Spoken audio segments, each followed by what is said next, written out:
Welcome back, everybody. In today's episode of Cooking with Kirby, we're going to be taking a look at my brand new Pit Boss Austin XL pellet grill. Last night I put this thing together and it was really easy. All I needed was a screwdriver and an extra pair of hands, and I got that thing built up, no problems. So today what we're going to be doing is we're going to be doing the initial burn, and we're going to be doing some testing on accuracy, and that's coming up. Since you're here, hit the like and subscribe button and make sure that the notification bell is rang. Check me out on social media, that way you can get notification of all my new recipes. So for this test, I got 3 probes in here. Now I want to know the exact temperature of this whole grill. Now I have heard that it does run a little hotter on this side compared to this side. So I want to know those numbers so that way when I'm cooking something, I know exactly where to put it. Because say like a brisket, you know, can be a little forgiving if I have it on a little bit hotter of a side. And say this side maybe runs at 275 when you have it set to 250. That's perfect for me. But say like steaks, for example, you know, if it's running a little bit cooler over here, then this is probably where I would put it on this side. So that's what this test is going to be. Plus I need to do the initial burn. So as you can see, I got my 1 probe here, 1 probe in the middle, and then I have another probe over here on this side. So I got it heating up, so we're gonna close it up and get it up to temp. So I've had the grill on for about 20 minutes at 200 degrees. I did start it off at smoke. I think I over primed a little bit. It was throwing out all kinds of smoke, like a lot. But once I put it to 200 degrees, then it started rising in temperature, and it was reaching about 250, above 250 degrees. Now, as you can see, the temperature came down. I guess it burned down those pellets. So try not to over prime it. This is my first pellet grill. I'm learning. So yeah, but temp's coming down. We're about 210 right here. First probe is the farthest to the left. Second probe is in the middle, and then the third probe is the farthest to the right.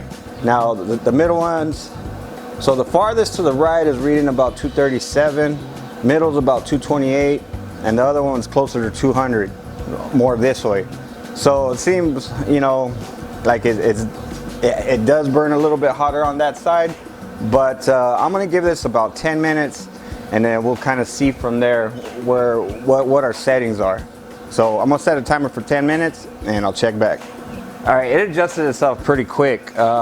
Just in about 5 minutes out of that 10-minute timer, it's showing that it's under 195 degrees. Now, where we're at on my probes, the first probe reading close to 200 degrees. The middle is about 225 and 232. So it does burn a little bit hotter on that right side there. Now, the probe on the grill is actually saying smack dab 200. So, you know, this will kind of give you an idea of how this unit operates. Now, if you kind of want a little bit faster cook, go ahead and put your food on that right side. But if you want to keep it, you know, like that low and slow, that exact temperature, you want to put your food on the left side. So actually, just by seeing the behavior of this, what I'm going to do is I'm going to bump it to, say, 250. Now I want to see the numbers, what it is at 250. So I'm going to let it rise the temperature, and we'll check back. So I've had it set for 250 for about 10 minutes. Now I do notice that as you change the temperature higher, it kind of gets a little bit hotter than what you set it to, because my third probe, which is all the way far to the end, it was going at about 325. But now that this hit 250, now it's starting to back off. My third probe is at about 304. So you do have temperature differences throughout this. Now, the good thing about this though is it's consistent heat. Once this thing dials in, it's consistent, and that's what I notice on it. Of course, it regulates on how much pellets it puts in there, so that way it can keep that temperature. And I think I'll be able to, you know, cook on this pretty good, because if I really want to go the true temperature, always go to the left side of the grill. Now, if you want it a little bit hotter, you know, maybe a little bit faster cooked than normal, then go ahead and put your food on the right side. Now, to kind of just show you, 302 is my third temp, but the first probe is actually showing 259. So that's like closest to 250. but it's been staying consistent. So the right side of the grill is going to be burning a lot hotter, but it's pretty close.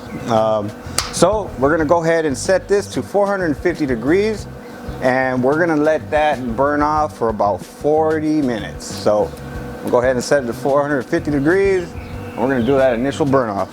So now that you got your temperature set to 450 degrees, just let that thing burn off for about 30 to 40 minutes. Now that's recommended by the manufacturer, but the tests, actually, I kind of expected that a little bit. Maybe not so much on the 250, I was thinking maybe around 275 range, but it was kind of expected. But compared to like an offset smoker, I mean, you have so much fluctuations in the temperature. I mean, when I use, splits and logs and stuff like that, sometimes one split will take it up to 325 degrees, 350 degrees, depending on how dense the wood is. This, on the other hand, is very consistent. So it might be a little bit hotter on this right side, but you are getting consistent temperature, and that's what's awesome about this. But I can't wait to get cooking on it. I still gotta wait 40 minutes for this to burn off, but that's all you gotta do to get your pellet grill going. If you're new to my channel, consider hitting the subscribe button. That way you can see future videos just like this. I have these recipes, they're really good, you should try them out. Now y'all be beautiful and take care.